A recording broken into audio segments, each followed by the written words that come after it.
নামাজ না পড়ায় সবচেয়ে বেশি জাহান্নামে নেয় না, রোজা না রাখায় সবচেয়ে বেশি জাহান্নামে নেয় না, ওয়াজ মাহফিলে না আসায় সবচেয়ে বেশি জাহান্নামে নেয় না, দান সাদেকা না করায় সবচেয়ে বেশি জাহান্নামে নেয় না, কোরআন তেলাওয়াত না করায় সবচেয়ে বেশি জাহান্নামে নেয় না। তাহলে কিসে সবচেয়ে বেশি জাহান্নামে নেয় মানুষকে? সুইলা রাসূলুল্লাহ সাল্লাল্লাহু আলাইহি সাল্লাম আন আকসারি মা ইউদখিলুন নাস আন-নার, মানুষকে সবচেয়ে বেশি জাহান্নামে নেয় কোন জিনিসে জিজ্ঞাসা করা হয়েছে।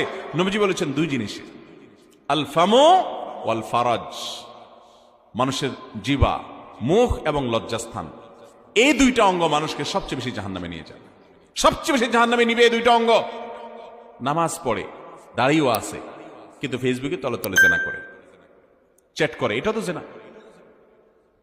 মানে সে কারোর প্রতি আসক্ত, হারাম রিলেশন হয়ে গেছে, এটা মহামারীর আকার ধারণ করে। সবচেয়ে বেশি মানুষ জাহান্নামে যাবে এই পাপের কারণে, অপরাধের কারণে।